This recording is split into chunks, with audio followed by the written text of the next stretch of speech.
আসসালামু আলাইকুম রহমতুল্লাহি ওয়া বারাকাতু। বিসমিল্লাহির রহমানির রহিম। আমি সৌমিয়া, ইন্ডিয়া, কলকাতা, হাওড়া থেকে আপনাদের বোন, আপনাদের মেয়ে। এই যে রমজান মাস, এই রমজান মাসের ফজিলত অনেক। এই রমজান মাসের ফজিলত নিয়েই আজকের ভিডিও। আর এই বিষয়ে আমরা শুনতে চলেছি আমাদের প্রিয় মানুষ আল্লামা দিলাওয়ার হোসেন সাঈদী হুজুরের মুখ থেকে। কি আপনারাও শুনতে চান তো? আমি আশা করছি এই ভিডিওটা হয়তো আপনারা অনেকবার দেখেছেন, কিন্তু আমি চাইবো আবারও দেখুন আমার সাথে বসে। আশা করছি ভালো লাগবে আপনাদের। আর কেনই বা ভালো লাগবে না? আল্লামা দিলাওয়ার হোসেন সাঈদী হুজুরের মুখ থেকে কোরআনের কথা শুনবো আর সেটা ভালো লাগবে না, সেটা কি হতে পারে? একদমই পারে না। আমি কথা বলা এখানেই বন্ধ করছি, কারণ আমি কথা বললে সময় নষ্ট হবে। তার থেকে চলুন ভিডিওটা শুরু করা যাক। চলুন। রমজান মুবারকের এত ফজিলত, মানুষ যখন কোন ইবাদত করে আল্লাহ পাক সেই ইবাদতের নেক আমলের সওয়াব 10 থেকে শুরু করে 700 পর্যন্ত বাড়ায় দেন। 10 থেকে শুরু করে 700 বাড়ায় দেন, ইল্লা সাওম, রোজা ছাড়া। নবীজি বলেছেন রমজান মুবারকে কেউ যদি একটি নফল কাজ আদায় করে, একটি নফল ইবাদত করে, অন্য মাসের একটি ফরজ আদায় করার সওয়াব আল্লাহ পাক নামায় আমলে দিয়ে দিবেন। রমজান মুবারকে কেউ যদি একটি ফরজ আদায় করে, অন্য মাসের 70টি ফরজ আদায় করার মতো সওয়াব আমলনামায় আল্লাহ দিয়ে দিবেন। সুবহানাল্লাহ। এই মাস আমাদের সামনে। আল্লাহু আকবার বলি, আল্লাহু আকবার বলি, আলহামদুলিল্লাহ। এই পবিত্র মাস আমাদের সামনে। এই মাসে এত সওয়াব, নফল হয় ফরজের মতো, আর ফরজ হয় 70টা ফরজের মতো। এত সওয়াব কেন হইল? আমরা না খেয়ে থাকি সেই জন্য নাকি? বলতে পারেন কেন হলো? একটি কারণ, শাহরু রমাদান আল্লাযী উনজিলা ফীহিল কুরআন। সুবহানাল্লাহ বলবেন না? এই রমজান মাস হচ্ছে সেই মাস যে মাসে আল্লাহ রাব্বুল আলামিন কোরআনে কারীমকে নাজিল করেছেন।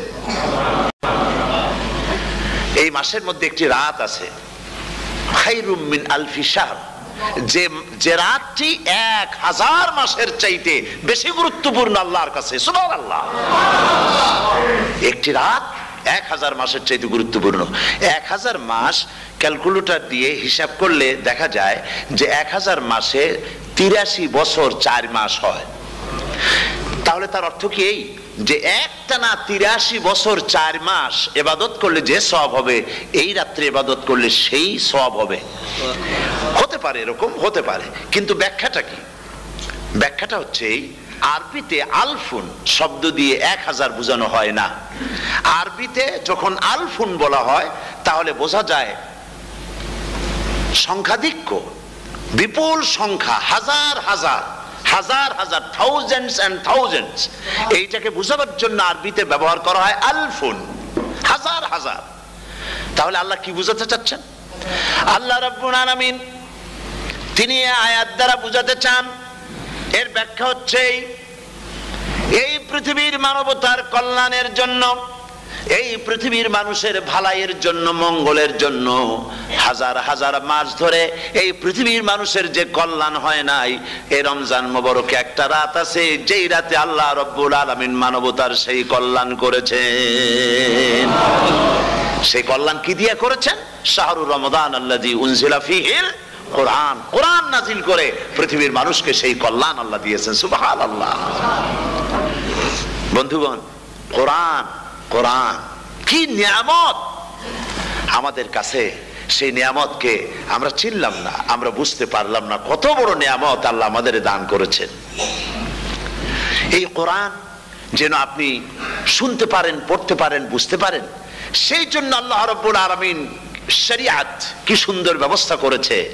কোরআন শোনার জন্য রমজান মুবারকে তারাবিহের নামাজের ব্যবস্থা করা হয়েছে। সুবহানাল্লাহ, সুবহানাল্লাহ। যারা সব সময় পড়তে পারেন না, কোরআন তেলাওয়াত জানেন না, অথবা সারা বছরও এক খতম কোরআন শরীফ পড়া হয় না, শরিয়াত কি সুন্দর বিধান করলো যে আপনি যেন 30 পারা কোরআন শরীফ শুনতে পারেন। এই ব্যবস্থা তারাবিহের নামাজের মধ্যে শরিয়াত করে দিয়েছে। আলহামদুলিল্লাহ, আলহামদুলিল্লাহ। যাদের টাকা কড়ি আছে আমি তাদেরকে অনুরোধ করব, যদি পারেন তাহলে মেহেরবানি করে রমজান মুবারকে উমরা পালন করবেন। আমি ওমরার নিয়ত করেই এসেছি, ঢাকা থেকে ওমরার নিয়ত করেই এসেছি, আপনাদেরকে দেখে গেলাম। আর আমি এখান থেকে ডাইরেক্ট মদিনা মুনাওয়ারায় চলে যাব ইনশাআল্লাহ। লাইলাতুল কদর পর্যন্ত হারামাইনুশ শরীফাইনে কাটাতে চাই, নিয়ত করেছি। আপনারা দোয়া করুন আল্লাহ যেন কবুল করেন। কি মজা যখন আপনি হারামাইনুশ শরীফাইনে যখন তেলাওয়াত শুনবেন, আপনার কাছে মনে হবে যেন কোরআন শরীফ নাজিল হতেছে। সুবহানাল্লাহ। সেখানে তো নামাজের পরে হাত তুলে মোনাজাত করা হয় না, শুধুমাত্র রমজান মুবারকে বেতেরের নামাজের মধ্যে ইমাম সাহেব হাত তুলে মোনাজাত করেন। গত বছর রমজান মুবারকের লাইলাতুল কদরে আমি ছিলাম, গত কয়েক বছর ধরে আল্লাহ যাওয়ার তৌফিক দিয়েছেন দয়া করে। সেখানে লাইলাতুল কদরে পত্রিকাগুলি লিখেছে 30 লাখের উপরে লোক ছিল মক্কা শরীফের হারাম শরীফে, 30 লাখের উপরে। যখন তেলাওয়াত হচ্ছে, মোনাজাত করতেছেন ইমাম সাহেব কাঁপতেছেন, মোনাজাত করতেছেন, কাঁদতেছেন, আর গোটা হারাম জুড়ে কান্নার রোল পড়ে গিয়েছে। কিভাবে কাঁদতেছে! সারাদিন মানুষ রোজা রেখে তারপর ইফতার করতে যখন বসে, আমি সেই জান্নাতের কথা কেমনে আপনাদের বুঝাবো? রসগোল্লা কেমন লাগে বক্তৃতা দিয়ে 6 ঘন্টা বক্তৃতা দিয়েও বোঝানো যাবে না। যদি মুখের মধ্যে ঢুকাইতে পারি তাহলে বুঝবেন যে মজাটা কি। এটা তো আমি বুঝাইতে পারবো না কি মজাটা লাগে। সারাদিন রোজা রাখার পর সমস্ত লক্ষ লক্ষ মুসল্লিরা বসে আছে মক্কা শরীফে, কাবা শরীফ সামনে, এখানে বসে আছে। রোজাদারের সামনে আছে জমজমের পানি আর মদিনা মুনাওয়ারার খুরমা। আল্লাহর ঘর সামনে, জান্নাতের থেকে আর কাকে বলে! সুবহানাল্লাহ। আর মসজিদে নববীর ভিতরে মদিনার আকর্ষণ কাশাস আলাদা।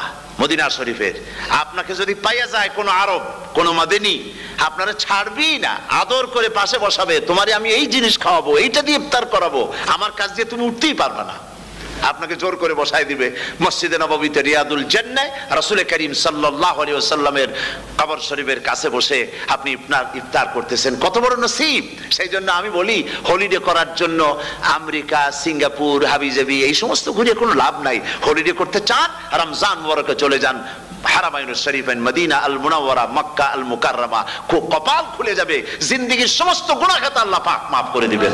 রাসূল করিম সাল্লাল্লাহু আলাইহি ওয়াসাল্লাম বলেছেন, রমজান মুবারকে যে উমরা করলো সেজন্য হজ আদায় করলো। সুবহানাল্লাহ।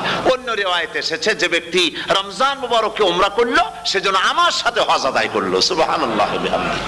বুখারী শরীফে এসেছে, প্রতি রমজান মুবারকে হযরতে জিবরাইল আসতেন, হুজুরকে বলতেন, হুজুর আপনি তেলাওয়াত করেন, আমি শুনি, যতটুক নাজিল হয়েছে পড়েন। হুজুর পড়তেন, জিবরাইল শুনতেন, আবার জিবরাইল পড়তেন, হুজুর শুনতেন। এমনি করে করে যে বছর হুজুর ইন্তেকাল করবেন, হুজুরের জীবনের শেষ রমজান মুবারকে কোরআন নাজিল পরিপূর্ণ হয়ে গেছে। হযরত জিবরাইল বলেন, হুজুর কোরআন তো নাজিল তামাম হয়ে গিয়েছে, এবার আপনি পুরা কোরআন পড়ে আমারে শোনান। হযরতে রাসূল পুরাটা পড়ে 30 পারা পড়ে শোনায় দিলেন, জিবরাইল শুনলেন। এবার জিবরাইল বলেন, হুজুর আমি তেলাওয়াত করতেছি, আপনি শোনেন। হযরতে জিবরাইল 30 পারা পড়লেন, হুজুর শুনলেন। আবার হযরত জিবরাইল বলেন, হুজুর আবার আপনি পড়েন। হুজুর পড়লেন, জিবরাইল শুনলেন, আবার জিবরাইল পড়লেন, হুজুর শুনলেন। তার মানে হলো, হুজুর যে বছর ইন্তেকাল করলেন ওই বছরের রমজান মুবারকে হযরত জিবরাইল 2 বার পড়েছেন, হুজুর শুনেছেন, আর হুজুর 2 বার পড়েছেন, জিবরাইল শুনেছেন, যাতে করে একটা জের জবর, একটা আয়াত, একটা সেমিকোলন যেন বাদ না পড়ে যায়। কোরআন কারীম মুখস্থ করার জন্য আল্লাহ রাব্বুল আলামিন এটাকে স্থায়ী করার জন্য বাধ্যতামূলক করেছেন, নামাজের ভিতরে তেলাওয়াত করতে হবে। মানুষ নামাজের মধ্যে তেলাওয়াত করে সওয়াবের জন্য, সকালে পড়ে, বিকালে পড়ে, অর্থ সহকারে বুঝে পড়ে, রাত্রে পড়ে, দিনে পড়ে। পৃথিবীতে এমন একটা মুহূর্ত নাই যখন কোরআনে কারীম তেলাওয়াত হয় না। জোরে কোন সুবহানাল্লাহ। মানুষ এটাকে তেলাওয়াত করতেছে, মুখস্থ করতেছে। এই কোরআন শরীফের ভিতরে রয়েছে সব কিছু। এর মধ্যে রয়েছে ইতিহাস, এর মধ্যে আছে বিজ্ঞান, এর ভিতরে রয়েছে দর্শন, ভূতত্ত্ব, উদ্ভিদতত্ত্ব, নৃতত্ত্ব, খতত্ত্ব, জ্যোতির্বিজ্ঞান। এর ভিতরে রয়েছে মানুষের পারিবারিক নীতি, সামাজিক নীতি, চুক্তি নীতি, বন্ধি নীতি, যুদ্ধ নীতি, মানুষের যা প্রয়োজন সব কিছু এ কোরআনে কারীমের মধ্যে আল্লাহ পাক সন্নিবেশিত করে দিয়েছেন। জোরে কোন সুবহানাল্লাহি ওয়া বিহামদিহি। আমার ভাইয়েরা, কোরআন এর পরিচয়ের কথা বলতেছিলাম। আল্লাহ পাক কি কোরআন আমাদের শিখালেন, কোন কোরআন আমাদের শিখিয়েছেন, সেই কোরআনের পরিচিতি আপনাদের সামনে আমি তুলে ধরতেছি। আমি নিজে না, এবার কোরআন তার পরিচয় নিজেই দেবে। কেউ যদি কোরআনের কাছে জিজ্ঞাসা করে, কোরআন তুমি কোথা থেকে নাজিল হয়েছ, কে তোমাকে নাজিল করেছে, এই প্রশ্ন যদি কেউ কোরআনের কাছে করে, কোরআন নিজেই তার জবাব দিতে পারে কিনা? কোরআন নিজেই বলে তানজিলাম মিম্মান খালাকাল আরদা ওয়াস সামাওয়াতিল উলা। এই কোরআন নাজিল করেছেন তিনি, যিনি ওই সুউচ্চ আকাশ আর জমিনকে যিনি সৃষ্টি করেছেন, সেই আল্লাহ আমারে নাজিল করেছেন। কোরআনের কাছে কেউ যদি প্রশ্ন করে, ও কোরআন, এই পৃথিবীতে নাজিল হওয়ার আগে তুমি কোথায় ছিলে, কেউ যদি প্রশ্ন করে, কোরআনে কারীম নিজে নিজের পরিচয় শোনায়, আমি কোথায় ছিলাম শোনো, বাল হুয়া কুরআনুম মাজিদুন ফি লাউহিম মাহফুজ। বরং এই কিতাব অতীব মর্যাদা সম্পন্ন সুরক্ষিত ফলকে লিপিবদ্ধ ছিল, আমি ছিলাম লোহে মাহফুজে, সেখান থেকে এসেছি। যদি কেউ প্রশ্ন করে কোরআন কি, কোরআন তুমি কার উপরে অবতীর্ণ হয়েছ, জবাব কোরআন নিজেই দেয়, ওয়া আমিনু বিমা নুজিলা আলা মুহাম্মাদ ওয়া হুয়াল হাক্কু মির রাব্বিহিম। ঈমান আনো সেই জিনিসের উপরে যেটা মুহাম্মদ সাল্লাল্লাহু আলাইহি ওয়াসাল্লামের উপর অবতীর্ণ হয়েছে। আবার অন্য আয়াতেও জবাব পাওয়া যায়, তাবারাকাল্লাযী নাযালাল ফুরকানা আলা আবদিহি লিয়াকুনা লিল আলামিনা নাযীরা। অতীব বরকতপূর্ণ মহান সত্তা সেই আল্লাহ রাব্বুল আলামিন, যিনি তার বান্দার পরে ফুরকান অবতীর্ণ করেছেন। সুবহানাল্লাহি বিহামদি। কোরআনের নাম আমি বলেছিলাম শুধু কোরআন নয়, অনেক নাম আছে। কোরআনের আরেক নাম ফুরকান। কোরআনের আরেক নাম কি? আল ফারকু বাইনাল হাক্কি ওয়াল বাতিল। কোরআন হচ্ছে সেই মহাসত্য যা মিথ্যা এবং সত্যের মধ্যে পার্থক্য সূচিত করে, মঙ্গল এবং অমঙ্গলের মধ্যে পার্থক্য সৃষ্টি করে, যা সত্য এবং মিথ্যার মধ্যে তাফরিকা সৃষ্টি করে, সত্যকে মানুষকে বুঝিয়ে দেয়, তার নাম হচ্ছে ফুরকান।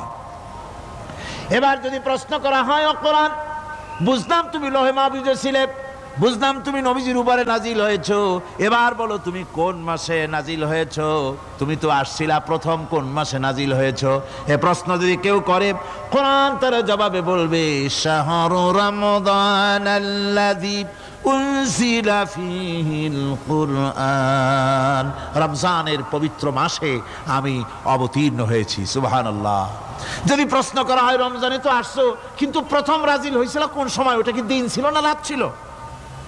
কোরআন তার জবাবে বলে, ইন্না আনজালনাহু ফি লাইলাতিল কদর। কদরের পবিত্র রাতে আমি এই পৃথিবীতে আমার আগমন ঘটেছিল।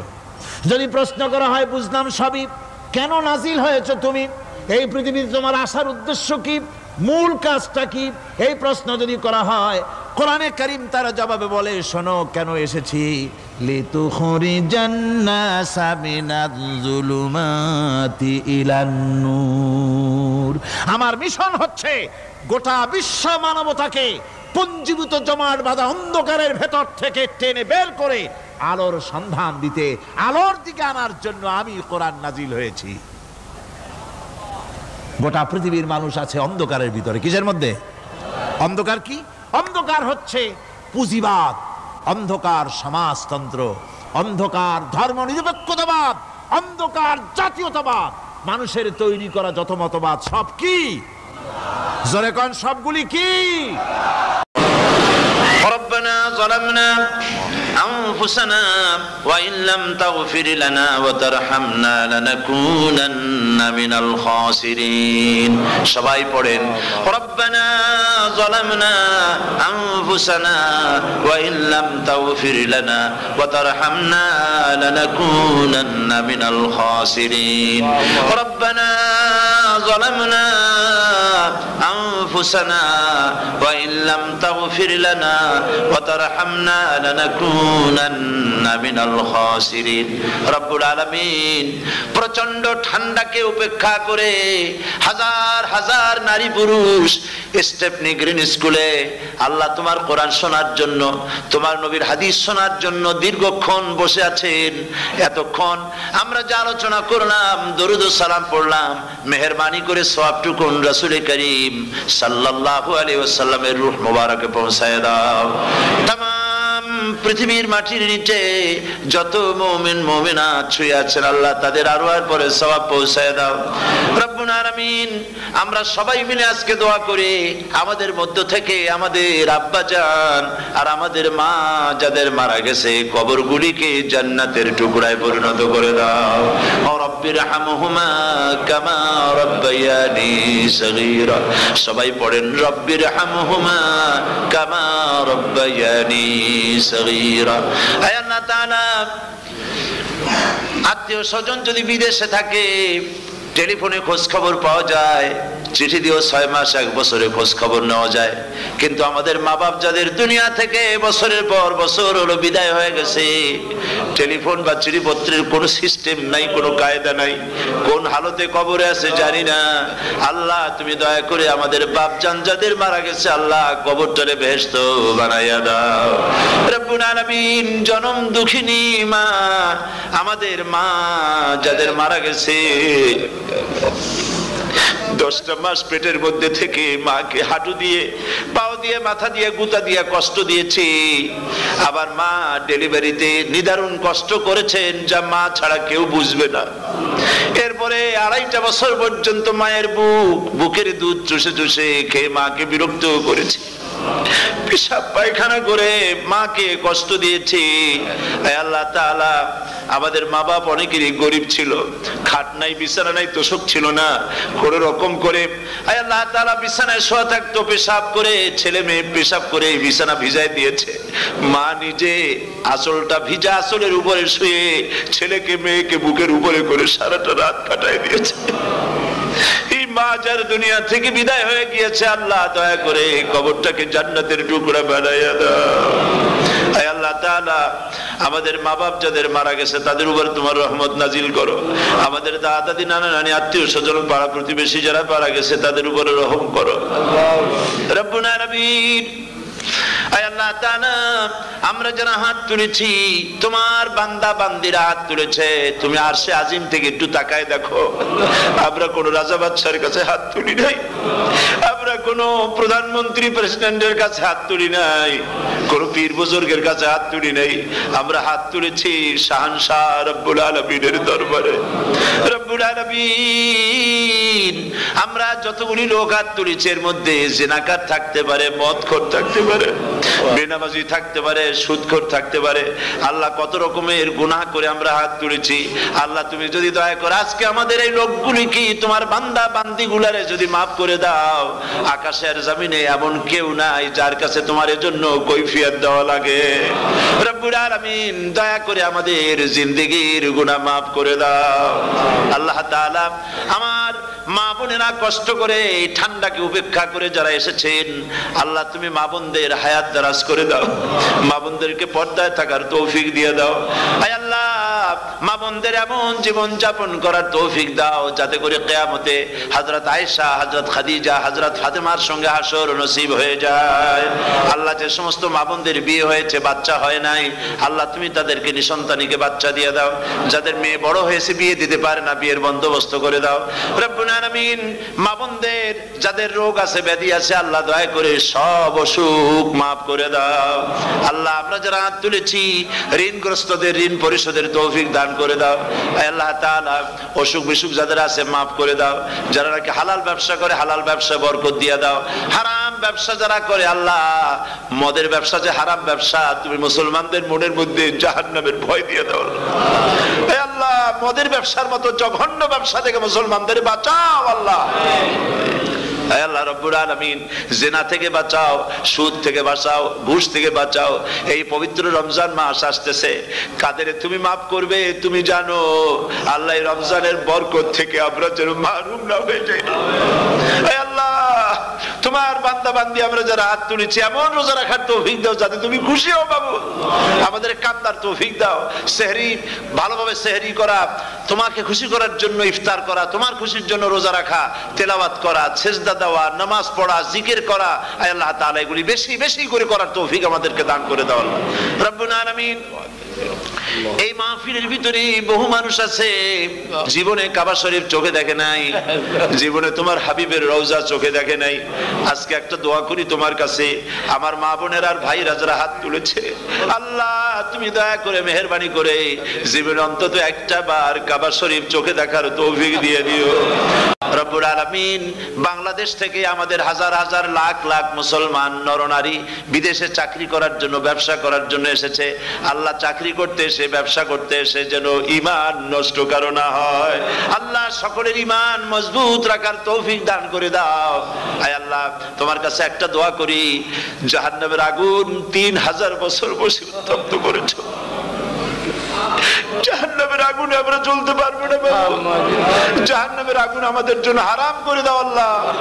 আল্লাহুম্মা আজিরনা মিনান নার, সকলে পড়েন আমার সাথে, আল্লাহুম্মা আজিরনা মিনান নার, আল্লাহুম্মা আজিরনা মিনান নার ওয়া আদখিলনাল জান্নাতা মাআল আবরার। আয় আল্লাহ তাআলা এই মানুষগুলি, এদের সাথে আমার কোনো আত্মীয়তার সম্পর্ক নেই, এদের সাথে আমার কোনো রক্তের সম্পর্ক নাই। এই মানুষগুলি মা বোনেরা ভাইয়েরা আমাকে তারা ভালোবাসেন দ্বীনের জন্য, আমি তাদেরকে ভালোবাসি দ্বীনের জন্য। আল্লাহ এই ভালোবাসা যেন দুনিয়ায় শেষ না হয়, এই ভালোবাসা দিয়ে যেন কিয়ামতের দিন আমরা এক জান্নাতে থাকতে পারি, এই তৌফিক তুমি আমাদেরকে দান করে দিও আল্লাহ তাআলা। तमाम পৃথিবীর মুসলমানদের উপরে তোমার রহমত নাজিল করো, বাংলাদেশের উপরে রহমত নাজিল করো, চেচনিয়া বসনিয়ার উপর রহম করো আল্লাহ। চেচনিয়ার মুসলমানদের দেখার কেউ নাই তুমি ছাড়া বাবু, তুমি রক্ষা করো। রাশিয়াকে দুর্বল করে দাও, চেচনিয়ার মুসলমানদেরকে আজাদ করে দাও, কাশ্মীরকে আজাদ করে দাও, দুনিয়ার সমস্ত স্বাধীনতাকামী মুসলমানদেরকে স্বাধীন বানায় দাও আল্লাহ তাআলা। নতুন শতাব্দীতে মুসলমানদেরকে আর মেরো না আল্লাহ। আমরা বুঝতে পেরেছি আমরা নাফরমান, সেই জন্য তুমি রাগ করেছো, সেই জন্য তুমি আমাদের মারতেছো, কাফের দিয়ে মারতেছো আল্লাহ। আল্লাহ তুমি আমাদেরকে মাফ করে দাও, নতুন শতাব্দীতে ইসলামের বিজয় দিয়ে দাও আল্লাহ। বিজয়ের আমরা তো আশাও করতে পারি না, যেহেতু আমরা গুনাহগার, সাহাবায়ে কিরামদের সেই কোয়ালিটি আমাদের মধ্যে নাই আল্লাহ। তুমি দয়া করে তোমার হাবিবের সাদকায় নতুন শতাব্দী, ইসলামের শতাব্দী আল্লাহ তুমি দয়া করে বানাই দিও আল্লাহ রব্বুল আলামিন। আমি জানি না কে কোন দুঃখ নিয়ে এখানে এসেছে, আমি সকলকে কয়েক সেকেন্ড ছেড়ে দিলাম, মাথা নিচু করে চক্ষু বন্ধ করে আল্লাহর কাছে আপনাদের মনের কথাটা বলেন, আল্লাহ পাক দোয়া কবুল করবেন ইনশাআল্লাহ।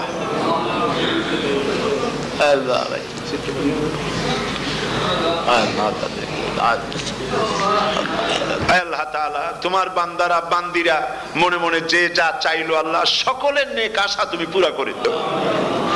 ربنا تقبل منا إنك أنت السميع العليم وتب علينا إنك أنت التواب الرحيم ستر العرش مسبول علينا وعين الله ناظرة إلينا بحول الله لا يقدر علينا اللهم إنا نجعلك في نحورهم ونعوذ بك من شرورهم اللهم لا مانع لما أعطيت ولا معطي لما منعت ولا ينفع ذا الجد منك الجد اللهم زدنا ولا تنقصنا وأكرمنا ولا تهنا وآتنا ولا تحرمنا وآثرنا ولا تؤثر علينا وأرضنا وارض عنا سبحان ربك رب العزة عما يصفون وسلام على المرسلين والحمد لله رب العالمين واجعل آخر كلمة عند الموت لا إله إلا الله